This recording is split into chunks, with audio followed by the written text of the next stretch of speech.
அனைவருக்கும் ஆத்ம நமஸ்காரம்.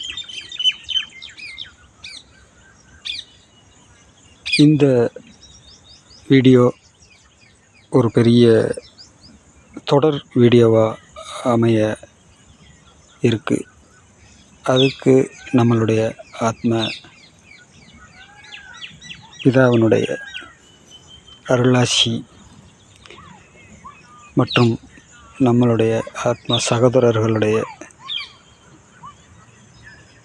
மனக்குவியலும் பிரார்த்தனையும் ஒருங்கிணைஞ்சு செயல்படணும்னு எல்லாம் வல்ல இறைவனை பிரார்த்தனை செய்து கொள்கிறேன். இந்த தொடர் வீடியோ போட வேண்டிய அவசியம் என்ன அப்படின்னு நம்ம பார்த்தோம்னா, காலகாலமாக மகான்களை பற்றிய பல செய்திகளை நம்ம புத்தகங்கள் வாயிலாகவும் திரைப்படங்கள் வாயிலாகவும் தொலைக்காட்சி வாயிலாகவும் இப்போ கைபேசி போன்ற யூடியூப்பு இப்படி பல்வேறு சாதனங்கள் மூலமாக நம்ம கேள்விப்பட்டுருக்கோம். இதில் பல்வேறு மொழியை சார்ந்த மகான்களை பற்றிய செய்திகள் அந்தந்த மொழியில் சொல்லப்பட்டதை மொழிபெயர்ப்பு பண்ணி அதை நம்மக்கிட்ட கொண்டு வந்து சேர்க்குறாங்க. அதுபோல் சீடர்னு சொல்லக்கூடியவங்க அல்லது இன்னும் செவி வழியாக அந்த செய்திகளை சேகரித்தவங்க, புத்தகங்கள் வழியாக எழுத்து வடிவாக சேகரித்தவங்க, அவங்க சொல்லி நம்ம கேட்குற மாதிரி ஒரு சூழல் தான் உலாவி வருது. இதில் எங்கேயாவது இடைச்சொற்கள்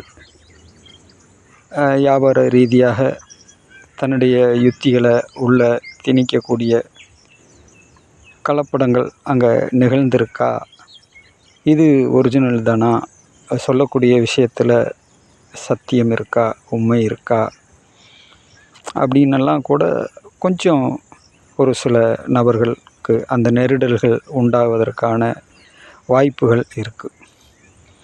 அப்போ உள்ளபடி அந்தந்த மகான்கள் அவர்கள் நேரடியாக அவங்க பேசின அந்த உரையாடல் அப்படின்றது ரொம்ப ரொம்ப அரிதான ஒரு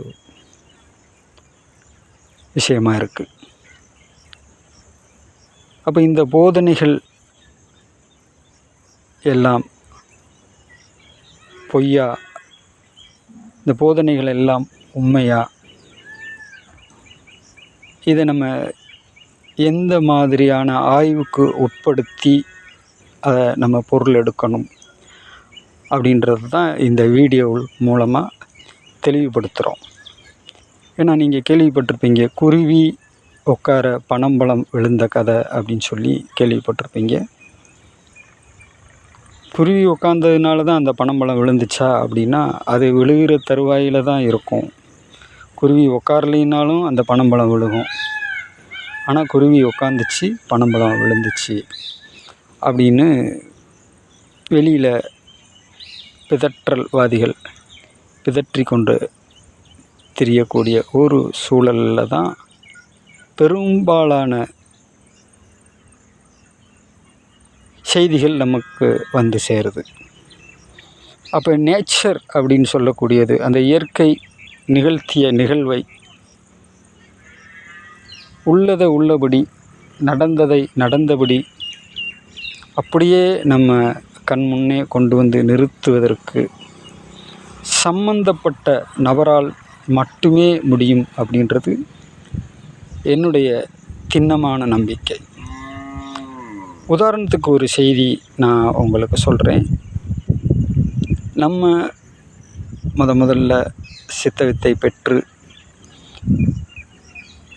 சாமியினுடைய கட்டளைப்படி தேவகோட்டை பகுதிக்கு செல்கிறோம். அங்கே 12 வருஷம் நம்ம இருக்கணும்னு கட்டளை வருது. அப்போ 12 வருஷம் நம்ம இருக்கணும் அப்படின்னா அதற்குரிய எல்லா சௌகரியங்களையும் யார் பண்ணி கொடுப்பா? நமக்கு தேவையான தொழில் வேணும், வருவாய் வேணும், கொஞ்சம் நம்மளுக்கு பழக்கமான அறிமுகமான முகங்கள் வேணும். இதெல்லாம் இருந்தால் தான் நம்ம அங்கே 12 வருஷம் நம்ம அதை ஸ்டாண்ட் பண்ண முடியும். அப்போ இந்த வேலையை யார் செய்வா? இந்த ஒத்துழைப்பை யார் கொடுப்பா? சிந்திச்சு பாருங்கள். எந்த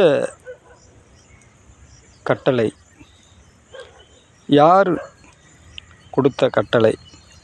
நம்ம பேர் வச்சுக்கிடலாம், சிவானந்த பரமசர், வள்ளலார், அப்படி என்ன பேர் வேணாலும் வச்சுக்கிடலாம். அந்த இயற்கை நம்மளுக்கு கொடுக்கப்பட்ட அந்த கட்டளையை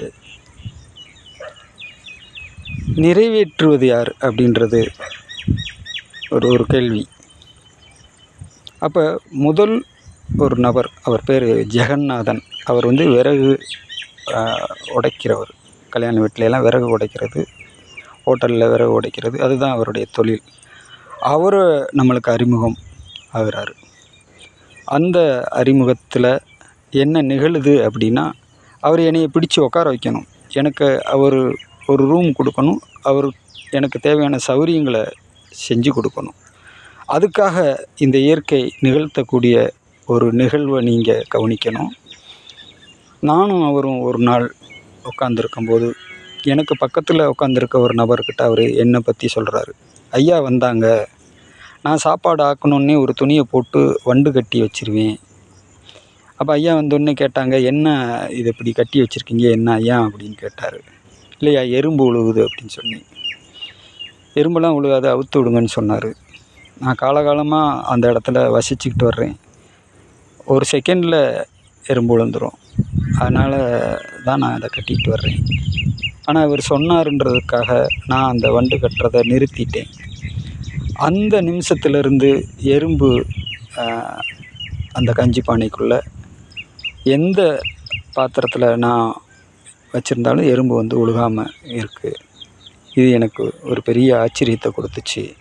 அப்போ தான் இவரை பற்றி நான் தெரிஞ்சுக்கிட்டேன் அப்படின்னு அவர் வாய்மொழியை பக்கத்தில் இருக்க நபர்கிட்ட சொல்கிறத நான் கேட்டேன். அப்போ இந்த என்ட்ரன்ஸை யார் கொடுத்தா? நீங்கள் சிந்திச்சு பாருங்கள். இந்த என்ட்ரன்ஸை யார் கொடுத்தா? எனக்கும் அந்த செயலுக்கு ஏதாவது சம்மந்தம் உண்டான்னா இல்லை. ஆனால் அவர் சொல்கிறாரு, ஐயா வந்தார் அப்படின்னு. அதான் அந்த நம்ம முன்னமே சொன்ன மாதிரி குருவி உட்கார பனம்பழம் விழுந்த கதை. நம்ம தான் பிதற்றிக்கிட்டு அலைகிறோம். ஆனால் அந்த இயற்கை யாரை வச்சு என்ன செய்யணும், அதுக்கு எந்த மாதிரி என்ட்ரி கொடுக்கணும் அப்படின்றதெல்லாம் அது திட்டமிட்டு வச்சிருக்கு அப்படின்றத ஒரு சின்ன உதாரணத்தின் மூலமாக நான் உங்களுக்கு தெரியப்படுத்தியிருக்கேன். இன்னும் வகை வகையான விஷயங்கள் அந்த 12 வருடம் நிறைவு பெற்று நம்ம இப்போ அந்த ஊரை விட்டு வெளியே வந்துட்டோம்.